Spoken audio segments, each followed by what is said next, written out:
So, friend pointed me today towards this live, and I just gotta point out something pretty interesting here that Laura says. And this is what the new people around here need to understand, okay? None of this shit is genuine. This friendship, this hurt feelings, oh my God, she hurt me so much. I can't believe it. I was such a real friend to her. I was such a good friend to her. I was the most loyal friend to her. I'm loyal to a fault. This friendship between Laura and MGL was never based on anything real. Laura straight up told me, and I'll show you guys. This was a text that I got from Laura after she went into Marissa's chat for the first time. She's like, my awesome promoting today got me 8 orders. Fuck them. Nice video by Marianne. I would never hurt you. You know how calculated they are, so I'ma use them right back.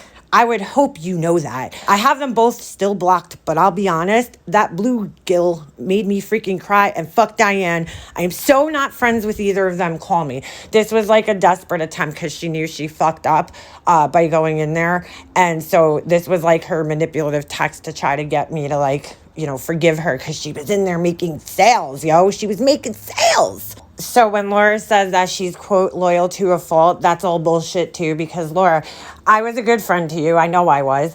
And you went into the chat, right? You went in there, you used people, and you expected me to understand this because, you need money and you're fucking hard up for cash and too lazy to get a job. You expected me to understand that you were going into the chat of a person who had me swatted, doxed the shit out of me, contacted my family, and, made up horrible rumors about my marriage and all sorts of other shit and God knows what else. I forgot she also used to pay people off to come after me too. So, I was just supposed to understand that. That's not what a loyal friend does. This is not an example of a loyal friend. So when she says that, that's a complete and utter bullshit lie. How do you start a friendship based off of just using somebody?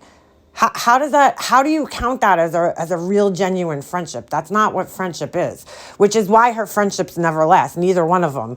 And it's not a her side thing because I don't pick either side in this situation. I think they're both horrible pieces of shit who aren't capable of maintaining friendships with people because of their narcissism, but that's a whole nother story.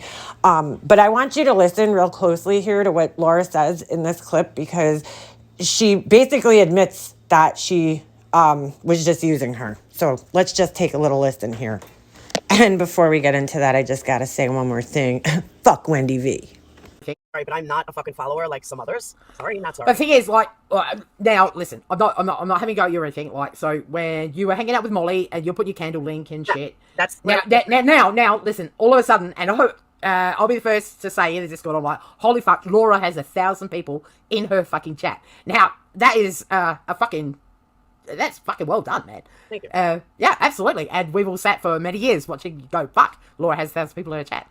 So you could drop your own, it's almost like you don't need Molly anymore. You're on your own. You're on your own. I wasn't using Molly for that, but let me say that. Okay, I only understood about 50% of what Wendy V was trying to say there. But why would Laura say that I wasn't using her for that? Nobody ever accused you of that, but it's kind of weird that that's the first thing that your subconscious comes up with. It's kind of weird that that's the first thing that comes out of your head. Molly was a huge part of my candle business getting off the ground. Okay? Absolutely, yes, yes. And I will never take that away from her, despite the lies that Alicia heard or Alicia tells. Alicia's crazy. Don't even worry about it. Well, I like Alicia, but No, me too, but she's, after that 14-hour live, she's fucking crazy, okay? Molly Wendy V, you're a little not right in the head, too. herself has bought about $700 worth of candles. Wow. Okay. Like, she really likes them. But do you think that she likes them or she was trying to keep you on side? Oh, no, she likes them. She really does. Okay. So, full on hypocrisy, shut up. So, hold on, let me just block them. So anybody, I will never take that away from her, that she really got me a lot of customers and who are now repeat customers. But even if my business went to shit, which, it's not, but even if it did, I still would thank her for everything she did, but I will never sell my soul again to make sales. That won't happen. Wow. Just wow. Quote, I will never sell my soul again to make sales. That right there proves everything that I have been saying for the last year about her to be true, that she just uses people and she's completely incapable of having real genuine friendships. You know, she'd rather throw a good friend under the bus so that she could make sales and get her candle company off the ground. I hear her repeatedly talking on panels about how, you know, she would never sell her soul to the devil and she would never do this for money, for money, for money. But Laura, you just admitted to it. You just fucking admitted to it in this clip. And that's the reason I'm making this video, is because how the fuck do you sit in somebody's chat like this and not realize that you're being fucking played? She just acknowledged that she sold her soul to the devil to make some money. And then she sits there and lies to everybody's face and says that she would never do that. And it's just absolutely disgusting. So you might not consider yourself a grifter, but you're a user, which is just as bad. You use people for monetary gain.